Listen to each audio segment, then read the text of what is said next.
वाटतोय ना आम्ही मेंढरवाला, नाहीतर तुम्ही म्हणाल की तू मेंढरवाला पण नाहीस आता. कारण काय मी सर्व उलट्या गोष्टी सांगत असतो ना, त्याच्यामुळे लोकांना त्या पद्धतीनं वाटत असतं.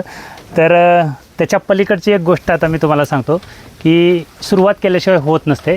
तसं सुरुवात आपणच करावी लागते. तशी आता आम्ही सुरुवात करतो आहे. पुण्यामध्ये एक मटण शॉपचं दुकान टाकायचं आहे. म्हणजे आपण जो काय पुणा आहे त्याच्यामध्ये एक मटण शॉपचं दुकान टाकायचं आहे. फक्त आपल्याला तिथला एखादा व्यक्ती जर मटण कापून विकणारा असेल, तो जर भेटला तर उत्तमच राहील. आणि कुठले म्हणजे प्राणी वगैरे तुम्हाला बाजारात जायचं नाही, काय नाही. हे काय जे आपण प्राणी देऊ त्याच प्राण्यांना कटिंग करायचं आणि तेच विकायचं आहे. आणि एकदम क्वालिटीचं जे काय मटण फ्रेश असेल तेच द्यायचं आहे. नाहीतर कुठलेही प्राणी आणायचे आणि कापायचे तसला काही विषय ठेवायचा नाही. प्राण्यांची पोच वगैरे जे काय करायचं असेल ते आम्ही करू. फक्त तिथून कापून विकणारा असा एखादा व्यक्ती पाहिजे आपल्याला, त्याच्यासाठी पाहिजे. कारण मी तर केलं असतं, पण मी इथून पुण्यामध्ये रोज जाणं किंवा येणं मला परवडणार नाही. कारण हा तामजाम एक सांभाळायचा आहे. त्याच्यामुळे डायरेक्ट मी जाऊ शकत नाही. म्हणून तुमचा जर कोणी कोणाच्या ओळखीचा असेल पुणे चाकण ह्या भागामध्ये तर मला कळवा. तर त्या पद्धतीनं नंतर आपण जर तो व्यक्ती तयार असतील तर त्या पद्धतीनं आपण नियोजन करू आणि त्या पद्धतीनं पुढची म्हणजे जे काय त्यांचं असेल, जे काय त्यांना सॅलरी वगैरे जे काय असेल त्या गोष्टी बोलून आपण त्यांच्याशी मग पुढच्या गोष्टी. आणि मागे एक न्यूज आली होती, मेल्याला बोकड कापला तर काहीतरी प्रॉब्लेम झाला होता, अशी एक न्यूज होती. तर तसे काही करायचे नाही. आपण जे काही प्राणी कट करणार आहे तर ते त्यांचं जे काही टेस्टिंग असतं त्या टेस्टिंगमधनं सर्व काही करायचं आणि त्याच्यानुसार ते पुढची प्रोसेस करायची. कारण काय आहे, आपण नुसतं सांभाळणे वगैरे वगैरे ह्या सगळ्या गोष्टी आजपर्यंत लोकांनी केल्या, पण आजपर्यंत तेवढ्या प्रगतशील पथावरती लोक ती गेली नाहीत. का तर नुसतं सांभाळण्याच्या ह्याच्यामध्ये आपण प्रगतीकडे जाऊ शकत नाही. सर्व सगळंच सर्व करतो आहे, पण ह्याला एक हक्काचं मार्केट असं कुठंतरी उभं राहायला पाहिजे. त्याप्रमाणे एक एक एक एक अशा मार्गाने चालूया. आणि दुसरी एक गोष्ट म्हणजे हा जो काही चारा आहे तो आपल्याकडं दर्जेदार किती येतो तर प्रत्येकालाच माहिती असेल. मी पण दाखवलेलं आहे चारे किती दर्जाचे येतं. तर त्या एक चाऱ्याचं गोडाऊन करायचा विचार चालला आहे आता. आणि तेही पुणा किंवा चाकणच्या अशा त्या परिसरामध्ये करायचं आहे. कारण जो काय आपण कुठल्या व्यापाऱ्याकडनं चारा घ्यायचा नाही, कुठल्याच एजंटकडनं चारा घ्यायचा नाही. तर प्रत्येकजण आपण सर्व शेतकरीच आहात. आम्ही सर्व शेतकरी. आमच्याकडे जेवढा चारा सुका आहे, कचरा आहे, जो काय आहे तो तिथे जमा करायचा आणि तिथे टुरी मशीनसारखी यंत्रणा सर्व काय ठेवायची आणि त्याच्यातून तो क्रश म्हणजे मेंढ्यांसाठी जो काही चारा पाहिजे बारीक पावडर फॉर्ममध्ये किंवा जे काय आहे त्या पद्धतीनं नियोजन करून तिथून तो काय पूर्ण महाराष्ट्रामध्ये सप्लाय करू असं एक नियोजन आहे. तर रॉ मटेरियल जे आहे ते आमच्या सर्व जे काही शेतकऱ्यांकडे असेल मग त्याच्यामध्ये तुम्ही मक्याचं पण ठेवा, वाळकी जी मका असते ते ठेवा, सोयाबीन ठेवा, गहू ठेवा, ज्वारीचा कडबा ठेवा, कुठलेही म्हणजे शेंगवर्गीय किंवा मूग वगैरे जे काय त्याचा जो काय पाला वाळलेला असतो त्या सर्व काही गोष्टींचा स्टोअर करायचं आणि ते आपण त्याचं मॉडिफाय करून त्याच्यामध्ये चाऱ्यामध्ये कन्वर्ट करू. आणि कुठलंच म्हणजे ज्या पद्धतीनं आत्ता चारा येतो आहे असा त्या पद्धतीचा चारा आलाच नाही पाहिजे, त्याची एक काळजी करून त्या पद्धतीनं नियोजन करायचं. कारण आपल्याला करायचं तर क्वालिटीमध्ये करायचं आहे आणि एकदम नॅचरल पद्धतीनं करूया. म्हणजे ओरिजिनल ते ओरिजिनल कितीही काय करू द्या, कोणी जरी कॉम्पिटिशनला असलं काही असलं तरी घाबरायचं नाही. पण जेव्हा ओरिजिनल तुमच्याकडे असताना तुम्ही हक्काने सांगू शकता ना, किती टेस्ट करू द्या, काही करू द्या, काही प्रॉब्लेम होत नाही. मी येणारी सुवर्ण 10,000 विकलं होतं. खूप साऱ्या लोकांनी मागून चौकशी केली होती. माझ्यासमोर नाही केली पण मागून केली. मला पण कळतं कुठं केली काय केली, तर त्यांनी पण चौकशी केली होती. पण मी दिलेलं ओरिजिनल होतं, मला माहिती होतं, त्यामुळे मी डगमगलो नाही, मी घाबरलो नाही. तसं आपण चाऱ्याचं पण त्याच पद्धतीनं करू. आपल्याकडे जेवढी लोकं आहेत एवढ्यांनी जरी चारा नेला म्हणजे आपल्या ग्रुपमध्ये आता माझ्यासारखा दुष्काळी भाग आहे, पाटील साहेबांकडे सुका चारा जास्त लागतो, सर्वांनाच आमच्या भागाकडे तशी परिस्थितीच आहे.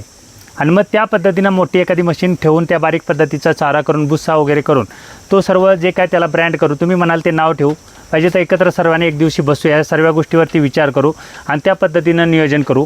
कारण एक पाऊल टाकल्याशिवाय एक पाऊल पुढे जाणार पण नाही. आपण त्याच्या पद्धतीनं करूया. कारण मी एकटा होतो तरीसुद्धा हे नारी सुवर्ण 10,000 विकायचं धाडस केलं होतं. आणि जर काय तुम्ही सर्व एकत्र असाल माझ्यासोबत तर आपण चारा वगैरे ह्या सगळ्या काय गोष्टी विकू शकतो आणि त्याचं नियोजन करता येईल. आणि ते जर तसं केलं आणि ज्या पद्धतीतनं आत्ता चारा येतो, मुरघास घ्या, तुमचा ओला चारा सुका चारा जो काय येतो आहे त्याच्यापेक्षा जर क्वालिटीमध्ये आणि रिजनेबल, कारण चारा हा शेतकऱ्याकडेच असतो, मधली जी चेन सिस्टम आहे ना तीच बंद करूया.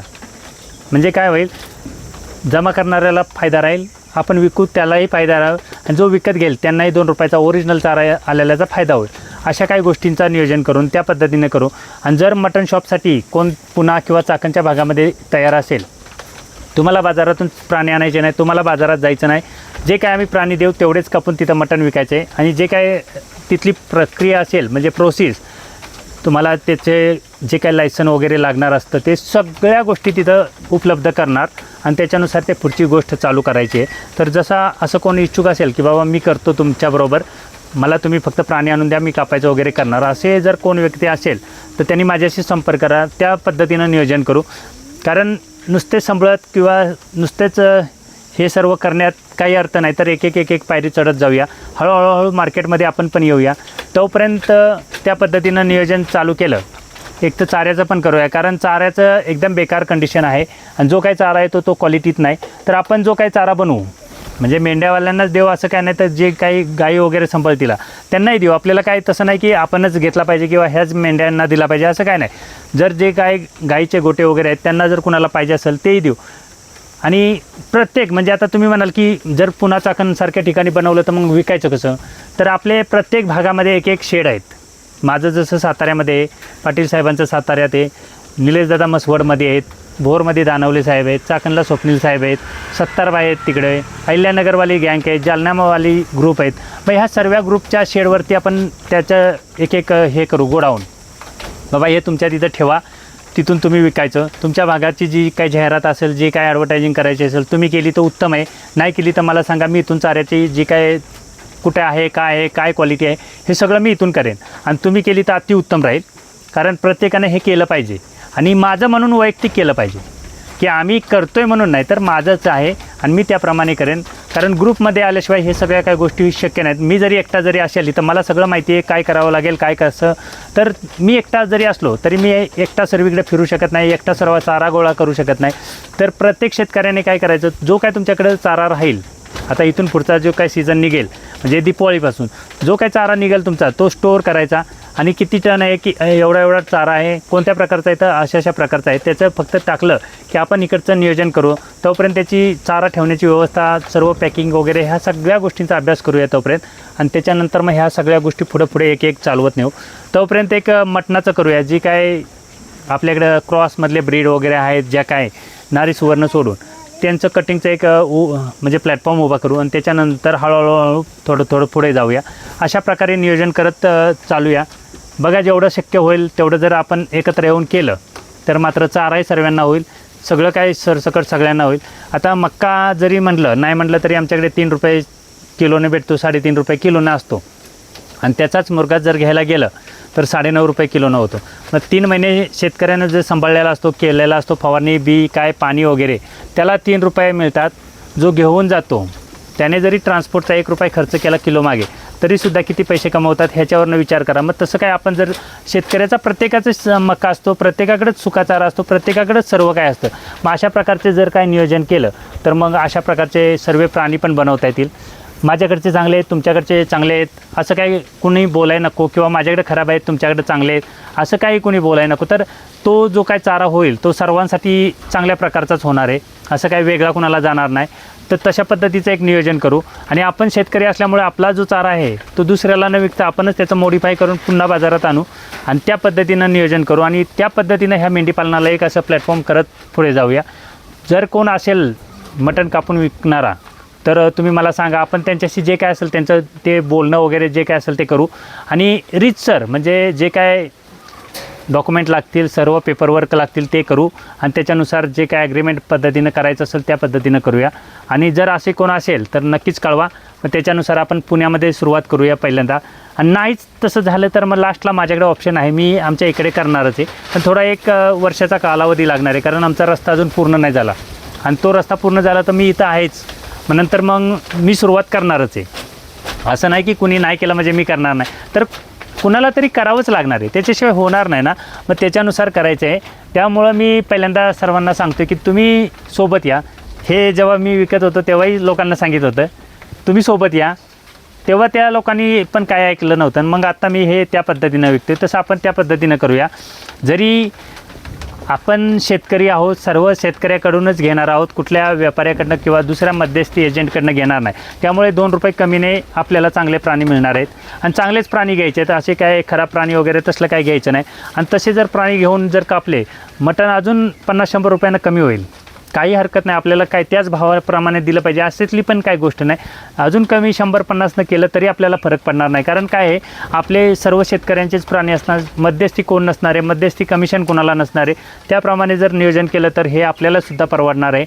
तर बघा, कोणाची इच्छा असेल, तुमच्या ओळखीचा कोण असेल तर मला नक्कीच कळवा आणि त्याच्यानुसार आपण मग ते पुढचा निर्णय चालू करूया. काय लेंड्या येतात किंवा लेंड्यांची जी पावडर आहे, जसं आपण चारा विकू तसं ह्याचंही प्लॉट बनवायचे. नुसता चारा विकू म्हणजे काय नाही, तर ह्याचंसुद्धा आपण शेतामध्ये प्लॉट जे काय मका वगैरे काय करणार असेल त्याचं प्लॉट बनवायचं. आणि जर आत्ता कुणाला पाहायचं असेल त्याने भोरमध्ये जायचं, कारण ह्या वर्षी माझ्याकडे प्लॉट नाही, त्यामुळे मी माझ्याकडे या म्हणून सांगणार नाही. तर भोरमधल्या दानवले साहेबांनी ह्याचा प्लॉट केलेला आहे, म्हणजे लेंडी पावडरवर मका केलेले. तर असे काही चाऱ्याचे प्लॉट बनवायचे, गव्हाचं सेम असं, मक्याचं असं, ज्वारीचं असं, आणि देताना त्याचं ऑर्गॅनिक म्हणून द्यायचं. ते काल दादाने एका सांगितलेलं अवघड परिस्थिती आहे, म्हणजे लवकर होणार नाही, पण कुणीतरी केलं पाहिजे ना. आम्ही करायलाच तयार व्हायला 10 वर्ष लावणार, तर होणार कधी? 25 वर्षाने होणार. तोपर्यंत आम्ही राहणार पण नाही या जगात. मग काहीतरी कुणीतरी केल्याशिवाय होणार आहे का? तर होणारच नाही. मग तसे आज पण तुमच्या खताला काय भाव आहे? आमच्याकडे तर 6,000ला ती वाळूची गाडी ती 6 चाकाची ती जाती 6,000 रुपयाला. आणि गांडूळ खत घ्यायला गेलं तर 15 रुपये किलोने येतं. बरं, ते ओलं गांडूळ खत असतं, काही पूर्ण हे ड्राय मॅटरसारखं तर नसतं. ह्या ज्या लेंड्या आहेत आता बघा, अशा छुनछुन वाजतात. असं तर काय तुम्हाला गांडूळ खत देणार नाहीत. तर ह्या सगळ्या गोष्टींचा विचार केला पाहिजे. आणि ह्याचंही आपल्याला चाऱ्याचं तसे, म्हणजे जे काय आपण शेती करू त्याचं प्लॉट दाखवायचे. सर्व काय विकता येतं. माती लोक माती विकू शकतात, आपण चारा नाही विकू शकत, खायचं धान्य नाही विकू शकत. सगळं काय होतं, फक्त माझ्याकडं असेल ना, म्हणजे मी शेतकरी आहे ना, माझ्याकडे असेल तर भाव पडतो. आणि जेव्हा ते बाजारात जातं त्याचा भाव पडत नसतो, त्याच्या 4 पट 5 पट भाव असतो. आता नाशिकवाल्या ग्रुपकडे खूप मोठी चाऱ्याची संकल्पना आहे. त्यांच्याकडे बीटी त्या सगळ्या काय, आणि तिकडे तर टुडीच्या तर काय रेकॉर्ड ब्रेक केलं आहे त्यांनी. त्यामुळं त्यांच्याकडे एक रिक्वेस्ट राहील, तुमच्या बीटी जो काही कचरा राहील तेवढा तर आम्हाला द्या, बाकीचं आम्ही काय करायचं त्याचं ते बघूया. कारण काय, तुमच्याकडे मोठं भंडार आहे चाऱ्याचं, खूप साऱ्या लोकांकडे, पण खूप किती लोक येतील ती त्यांच्यावरती डिपेंड राहील. आपण काय असं नाही की तुम्ही या किंवा येऊ नका असं काय कुणाला म्हणायचंच नाही.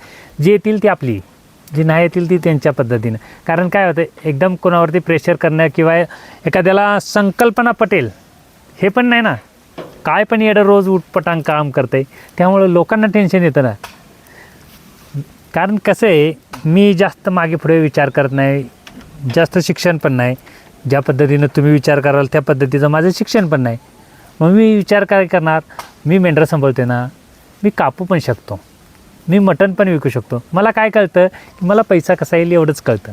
मी लेंड्या पण विकेन, मेंढ्या पण विकेन आणि मटण पण विकेन. अशा पद्धतीतला मी माणूस आहे. म्हणजे मला काय त्याचं म्हणजे पाळतो आहे म्हणजे काय, ह्या सगळ्या काय गोष्टींचं काय वाटत नाही. मला काहीच घेणं देणं नसतं, सगळं काय मला करता येतं. फक्त काय आहे, एकटा माणूस सगळ्या गोष्टी करू शकत नाही, हे मला चांगलं माहिती आहे. म्हणून काय करतो आहे, तर सर्वांना ग्रुपनं करतो आहे. आता ज्यांच्याकडे चारा आहे, माझ्यासारखा चाराकडे नाही, माझ्यासारख्याला चारा दिला तर मी 100 सांभाळीन ना, 100 सांभाळीत 500 करीन. कापायचंच आहे ना, मग करेन ना क्वांटिटी, काय प्रॉब्लेम आहे. किंवा तुम्ही करा क्वांटिटी, मी कापायला लागल्यानंतर माझ्यासारख्याला द्या. अशा काही गोष्टी करूया. कारण नुसतं सांभाळलं किंवा नुसतं सांभाळू ह्या काही गोष्टीच्या फायद्या नाहीत. कारण मी आजपर्यंत पाहतो आहे, सांभाळणाऱ्यापेक्षा कापून विकणाऱ्याकडे जास्त चांगले पैसे असतात, जास्त पद्धतीचा पैसा येतो. आणि जेवढा म्हणजे जरी शेती असू द्या किंवा मेंढी असू द्या, दोन्हीमध्ये पण सेम अंतर आहे. मी जरी मेंढी सांभाळली तरी जेवढा कापून विकणारा पैसा येतो तेवढा मला येत नाही. मी जरी शेती केली तरी बाजारात जो भाव असतो तो मला येत नाही. का? तर आमची तशी संकल्पनाच नसते. आमची एकच संकल्पना असते की आम्ही पिकवलं पाहिजे, विकलं नाही पाहिजे. कारण विकलं तर लोक काय म्हणतील, त्याच्यापेक्षा आम्ही पिकवलं तर लोक चांगले म्हणतील ना. भले ते डुबलं, भले तोट्यात असलं ना पिकवताना तरी चालेल, पण लोकांनी म्हटलं पाहिजे, हा त्यानं पट्ट्यानं 4 एकर रान पिकवलं आहे ना, अरे पण ते विकलं किती बघितलं पाहिजे ना बाबांनो. नुसतं पिकून काय नाही, माझ्याकडे 100 येतात, 200 येतात, 500 येतात. अरे बाबांनो, तुम्ही कापून किती विकताय ते महत्त्वाचं राहणार आहे. 100-500 काय क्वांटिटीला कोण विचारत नाही. मला तर चांगला अनुभव आहे. पण त्याच्यापेक्षा असं काही नियोजन होत असेल तर त्या पद्धतीने करू. विकण्याचं जे काही मार्ग आहेत ते सगळं मी अवलंबू, काही हरकत नाही. आपल्याकडे थोडीशी आयडिया आहे, कारण मी कमी शिकलेलो आहे त्यामुळे कमी आयडिया आहे. आपण शिकलेली जी काय आहेत वर्ग याच्यामध्ये, आपल्याबरोबर शिकलेला वर्ग आहे त्यांचा फायदा घेऊ ना. आपल्याकडे आयडिया कमी आहे पण त्यांच्याकडे जास्त असेल ना, त्यांच्याकडनं माहिती घेऊ, ते अजून कोणाची तरी माहिती घेतील. ह्या सगळ्या गोष्टीचा माहिती करू. नुसत्याच मेंढ्या नाही तर ह्या लेंड्या पण विकू. काय वाटते? अशक्य आहे? ह्या लेंड्या मी विकेन ना त्या दिवशी तुम्हाला दाखवेन शक्य होतं की अशक्य असतं. कारण ह्याचा मी चांगला अभ्यास करायचं चाललं आहे. पण माझ्याकडे सध्या काय आहे, मला चारा बनवायला तो लागतो आहे ना, म्हणून मी विकत नाही. आणि एकदा का माझं चारा बनवायचं टार्गेट जे काही पूर्ण झालं ना, आणि हे जे एक्स्ट्रा निघालं ना, म्हणजे शेड वाढलं, प्राणी वाढले की त्याच्यानंतरचं जे काय तुमच्यासारख्याने मला चारा विकत दिला की राहिलेल्या लेंड्या मी बाजारात विकणार. तुम्ही ज्या पद्धतीनं चारा द्याल त्याच्या डबल कॉस्टनं ह्या लेंड्या विकणार. मग बघा, तुम्ही कितीनं पण द्या चारा मला, त्याच्या डबल कॉस्टनं ह्या लेंड्या मी विकून दाखवणार आणि तुमच्यासारख्यांनाच परत देणार. आणि ते पण दाखवणार प्युअर ऑर्गॅनिक. आणि त्याचे लॅब टेस्ट वगैरे सगळं काय करू आपण प्युअर ऑर्गॅनिकचं. आणि त्याप्रमाणे तुम्हाला हे सर्व नियोजन करून दाखवू. केल्याशिवाय होणार नाही. नुसत्या विचार करून पण होत नाही. कोणीतरी धाडस केलं पाहिजे, कोणीतरी उठलं पाहिजे. नाही, व्यवस्थेच्या उलटं करून बघू. जेव्हा पाण्याच्या प्रवाहाच्या विरुद्ध एखादा चालतो तेव्हा कुठेतरी वेगळं होतं. सर्व एक लाईननी चालावं, काय गरज आहे? सगळ्यांनीच मेंढ्या सांभाळा कोणी सांगितलं आहे असं काय नाही. तर आपण त्याच्यापेक्षा वेगळं काहीतरी करू. आणि वेगळं होत असेल आणि चांगल्या दिशेनं जात असेल तर करायला काय हरकत नसते. त्या पद्धतीनं नियोजन ठेवा. तुम्ही मेंढ्या विका, मी लेंड्या विकतो. बघूया काय होते कॉम्पिटिशन आपलं. कारण की मला चाऱ्याचा तुटवडा आहे म्हणून मी ह्या लेंड्या विकत नाही तर आजपर्यंत चांगल्या भावामध्ये विकल्या असत्या. आणि भविष्यात पण चाऱ्याचं जर तर सॉल्वच करणार आहे मी, कारण तुमच्यासारख्यांकडनं मी चाराच घेणार आहे. आणि ते सॉल्व झालं की ह्या लेंड्या मी परत बाजारात विकणार आहे. आणि ते तेवढ्या किमतीचा चारा नाही, तेवढ्या किमतीच्या लेंड्या म्हणून विकणार आहे. मग लक्षात ठेवा काय केलं पाहिजे आपल्याला, तर ह्या पद्धतीनं नियोजन ठेवायचं आहे.